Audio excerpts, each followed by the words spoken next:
Good morning, everyone, and welcome to my channel. Let's get right into this. Keep in mind that I'm not saying this to scare people, and I'm definitely not trying to create more stigma around mental illness than already exists. So, this episode is hard for me to record, but I really think that it's needed because being in denial is costing people their lives. People, including parents who are in caregiving situations in which they have a loved one who has been diagnosed with a mental illness and that person isn't medication compliant. These people are losing their lives. I heard of a few weeks ago yet another incident in which a mom and dad, parents, were unalived by their adult son who had a mental illness and he was not medication compliant. When this individual was arrested, he told the police that he unalived them because they were trying to force him to take medication. This incident happened like maybe a month ago in Peoria, Illinois. So I'm going to share my personal experience. I'm not a professional, and everybody's situation is different. And again, everyone who has been diagnosed with a mental illness does not become violent. But we all know our individual situations, and we can't be worried about what other people think. And so we don't call the police because, we don't want unwanted attention from neighbors. But I was in that same situation. And these type of situations where you have two parents or even one parent injured or unalive, they don't just happen out of the blue. There are signs there. There are incidents typically that have led up to an incident in which a parent or parents are injured or unalived. One incident, one of many incidents that either I ignored or didn't take seriously enough is when my loved one who has a mental illness had left the house, and I went downstairs where he was sleeping. I went to his sleeping area and I was counting medication to see if he had been taking his prescribed dosage. And that in itself can be a sign.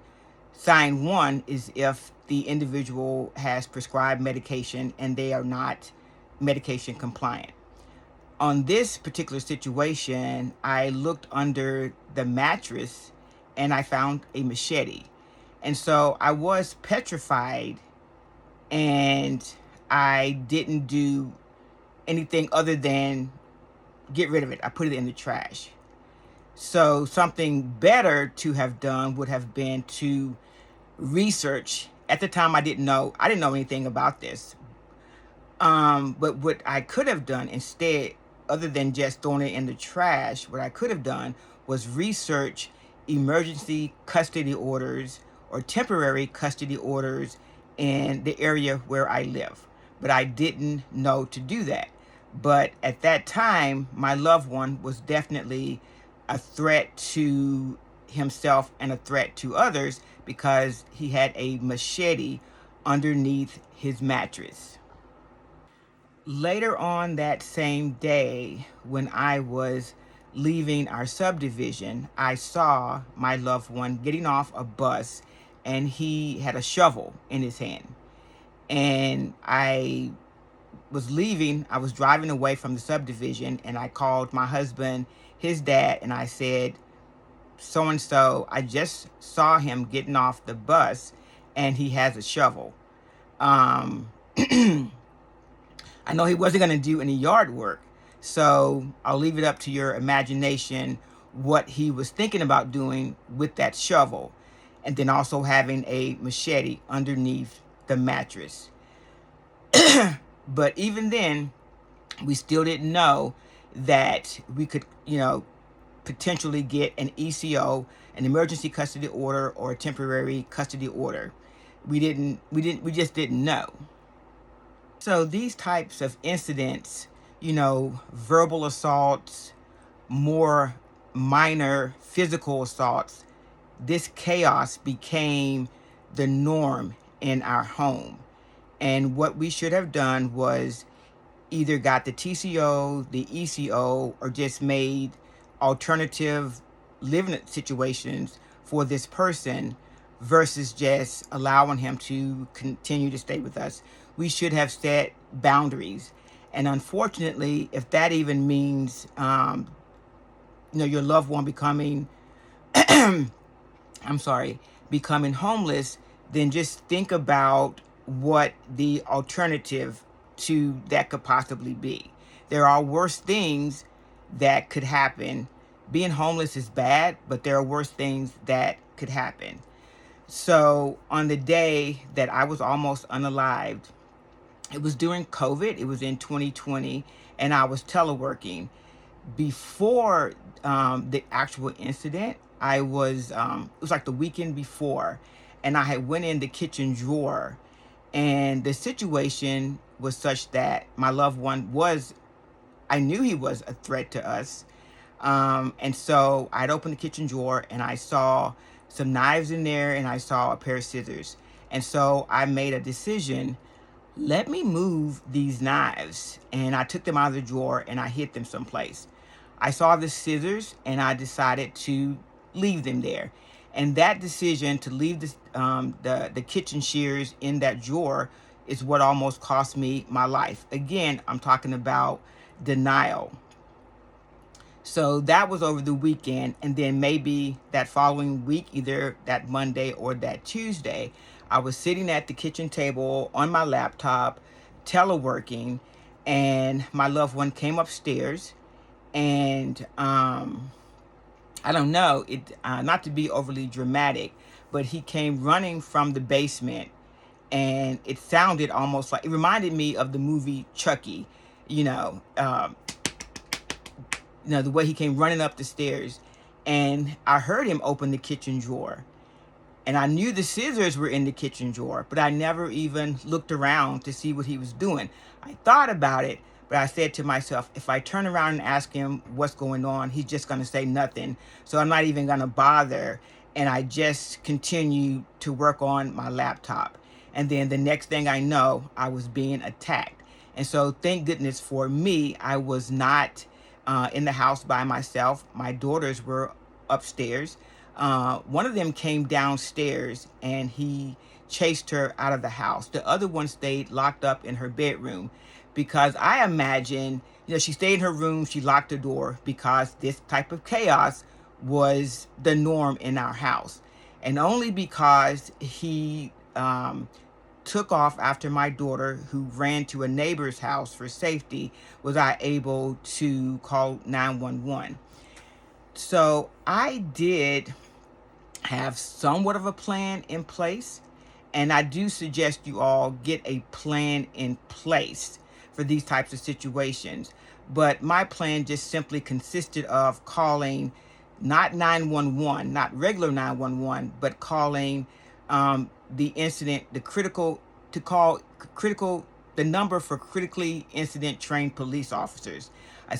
I wanted a CIT trained officer to come to our house and deal with him because I really did not trust the regular police to come in and de-escalate the situation, whereas CIT trained police officers are trained to deal with these particular types of situation.